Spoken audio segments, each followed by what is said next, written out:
लेकिन मेरा एक हाँ। सवाल इस बात को लेकर, आप राजस्थान की पॉलिटिक्स को बहुत अच्छी तरीके से समझते हैं, बहुत लंबा अरसा आपने गुजारा, आप जयपुर में भी हैं।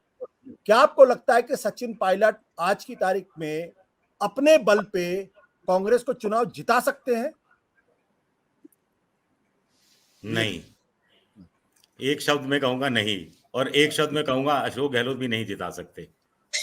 दोनों मिलके कुछ कहानी हो सकता है। मुझे तो आज की तारीख में अगर चुनाव हो जाए तो दोनों मिलकर भी नहीं जिता सकते, मुझे तो ये लगता है। दूसरी बात यह है कि अगर प्रमोद जी जैसा कह रहे हैं कि सचिन पायलट के पास 80 एमएलए हैं, तो वो कब का मुख्यमंत्री बन चुके होते। वो इतना उनमें ताब है, इतनी तलब है मुख्यमंत्री बनने की, वो कब का मुख्यमंत्री बन चुके होते अगर 80 विधायक होते। और कल भी जो अनशन पर बैठ रहे हैं तो उन्होंने कहा है कि मेरे कोई विधायक, कोई मंत्री, कोई समर्थक नहीं आना चाहिए। उसकी एक वजह ये भी है क्योंकि वह जानते हैं कि फिर गिनती शुरू हो जाएगी कि 6 आए, 8 आए, 9 आए, 10 आए, 11 आए, 12 आए, तो इससे भी बचना चाह रहे हैं।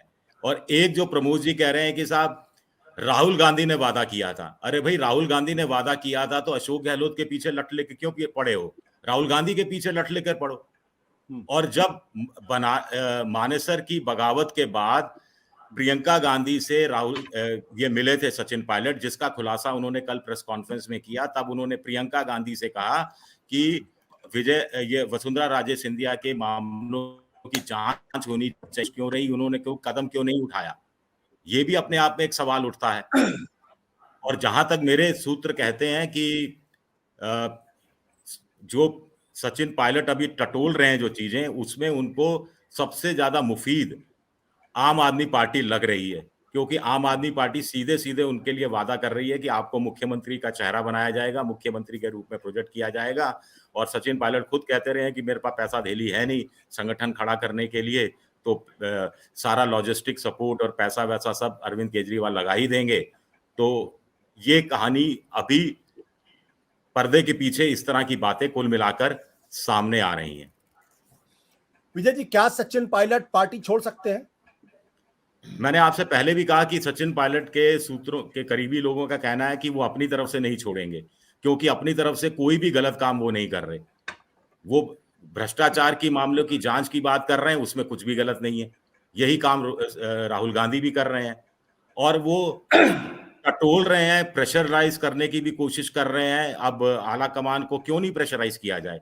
और वो बड़े कुल मिलाकर, जैसा मैंने कहा, बड़े डेस्परेशन में है, दुखी हैं वो, और तमाम चीजों को लेकर। और कभी कभी तो मुझे लगता है कि वो समर्थकों का दबाव बहुत है, बार बार वो समर्थकों के दबाव की बात करते हैं। अभी सलीम दुरानी साहब का निधन हुआ कि दर्शक कहते थे वी वांट सिक्सर, तो वो सिक्सर मार दिया करते थे, और कभी कभी इस चक्कर में आउट भी हो जाते थे।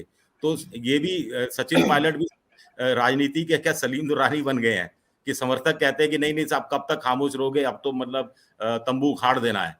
तो वो चले जाएंगे तंबू उखाड़ने, बिना ये देखे कि उनके पास कितना हथियार है, असला गोला बारूद कितना है, और दूसरे के पास असला गोला बारूद कितना है।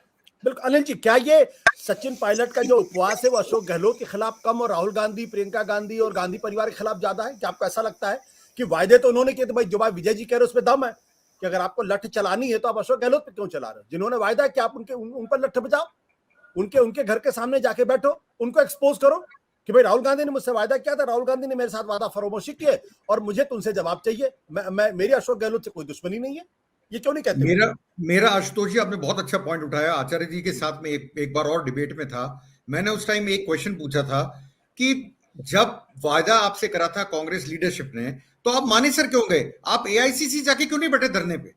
आपके शायद 8 विधायक थे, 19 विधायक थे, 20 विधायक थे। मानेसर में क्या था? एआईसीसी और मानेसर में दूरी ज्यादा थोड़ी है कोई, वहां जाके बैठते, वहां जाके क्यों नहीं बैठे? उनके अगेंस्ट बोलते। आज तक कोई स्टेटमेंट कांग्रेस लीडरशिप के अगेंस्ट मैंने सचिन पायलट का नहीं देखा। जो बात करते हैं वो अशोक गहलोत की करते हैं, जितना भी अटैक करते हैं वो अशोक गहलोत को करते हैं। अब रही बात कल जो करें, जो विजय जी कह रहे हैं कि वो अपने विधायकों से और मंत्रियों से मना कर दिया, नहीं आए, वो बिल्कुल सही बात है। वो गिनती के चक्कर में नहीं पड़ना चाहते, क्यों कल फिर गिनती होती, उस गिनती में फिर नंबर कम निकलते तो फिर क्या करते? तो इसलिए उनको पहले ही प्रीएम्प्ट कर दिया। और आचार्य जी ने मेरे को पहले भी जवाब नहीं दिया था इस बात का कि वो मानेसर क्यों गए, एआईसीसी ऑफिस क्यों नहीं गए। ये मेरे को तब से बड़ा अजीब सा लगता है। मानेसर में क्या था? होटल अच्छा था, एटमॉस्फेयर अच्छा था, एम्बियंस अच्छी थी, या खातिरदारी किसी और की अच्छी थी? वो क्यों गए? और वो चीज जो है वो आज तक उन्हें दुख दे रही है। नहीं तो आपके पास क्या कमी थी? आप डिप्टी सीएम थे, आप पीसीसी चीफ थे, आपके पास पावर थे, आप क्यों गए फिर वहां पर? तो मैं इसको कहीं ना कहीं मानता हूं उनमें कहीं ना कहीं पॉलिटिकल एस्ट्यूटनेस की अभी कमी है।